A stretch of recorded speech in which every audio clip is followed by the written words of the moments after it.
from? It came from. This is the part of the show where we research all over the internet to bring you topics that the community is talking about, that they are raising their voices and either complaining or asking or any of the above. We answer some of these in the pre-show. Anyway, if you find these answers useful, give us a like to help other people find this content wherever you're at. Let's get into this next one here. How to organize and share interview data. This is by Baranam2 on the HCI subreddit. What would be the best way or best tool to analyze and share quantitative survey data? I have data from 40 people and questions and answers from 3 different surveys. They were each given. I want to sometimes view the data of all 3 surveys for one particular person and then view how all 40 people are answered a certain way. So they're asking for a very specific answer here, but I'm going to broaden this and say, how do you organize your data generally? Do you have one spreadsheet? Do you have many spreadsheets? Do you have what's your process, Barry?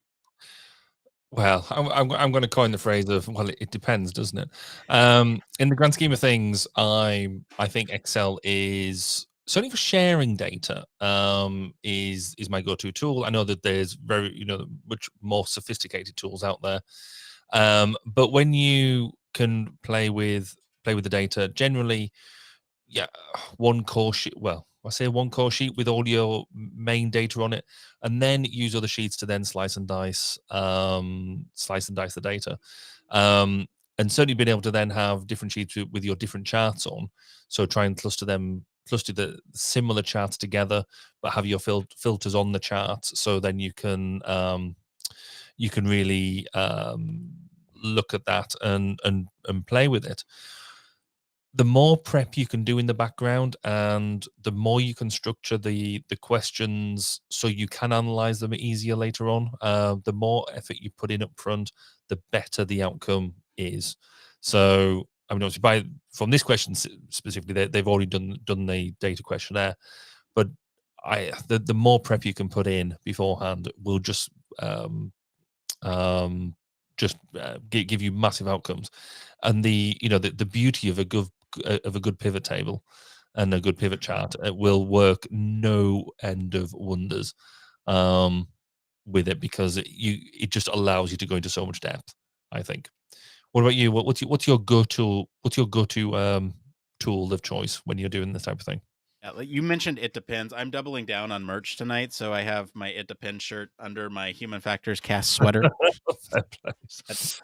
Bring that up. Okay, so in terms of how I work, so I think there's some interesting questions about this, and there's some, I guess, parameters that you need to understand before you consider what constitutes, I guess, an individual Excel file, right? I'm also an Excel person, although I have used Google Sheets, and I kind of am slowly switching to Google Sheets just because I have access to it everywhere.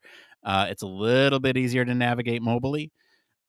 Anyway, the tool is irrelevant. What is relevant is how you organize your data. And so for me, I like to think about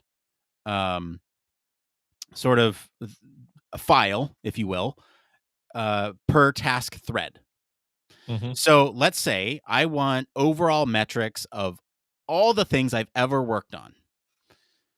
Well, I might capture certain data about that, like where it was, who we talked to, how many users we had, where I said where it was, so some of these overall data points. And then I think that might be one task thread. I'm not capturing all that data from every single thing and putting it into one sheet. That's overkill. Mm-hmm. But let's say, I'm talking to users from a specific, I guess, group. That might be too resolute.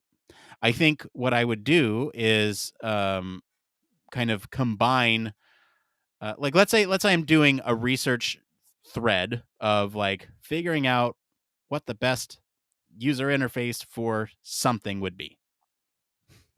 Pretty broad by design, but multiple user groups interact with this interface. I'm gonna put it all in one spreadsheet. And I think just being able to sort and filter by the user group is going to be enough to get me the data that I want and compare across those user groups as well. It's going to be all really relevant as long as the tasks kind of match what you're looking at for that research thread. Once you go beyond that research thread, I would open up a new file and do things there. I don't know. It's hard to. This is a good question because it's hard to quantify from a research perspective what constitutes a new spreadsheet. It is because I'm quite a fan of just for not data protection, but for making sure I don't lose the data. So I don't mean data protection in terms of like GDPR and that sort of stuff, but I mean just I don't want to lose the core stuff. I tend to put all of my core data that I've received into one sheet, into one file. So multiple sheets within the same Excel file, raw data, all of it in there.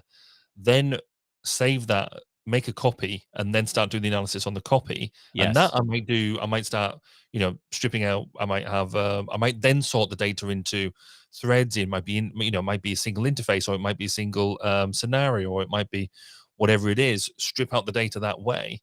But I will always have a what I generally call my my safety belt.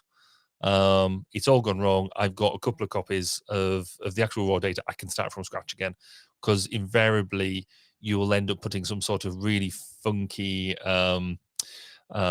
formula in that you end up pressing the wrong button at the wrong time and doing it. So back your data up, back the raw data up, because yeah, the amount I've seen, I mean, thankfully, it's only happened to me, I think, in 20 years, it's happened twice. And only one of them was truly my fault. The other one I fired somebody for. But it happens. And there's nothing worse than just going, if only I'd just done that. So yeah, don't mess with the raw data. Losing your data sucks. Yeah, badly.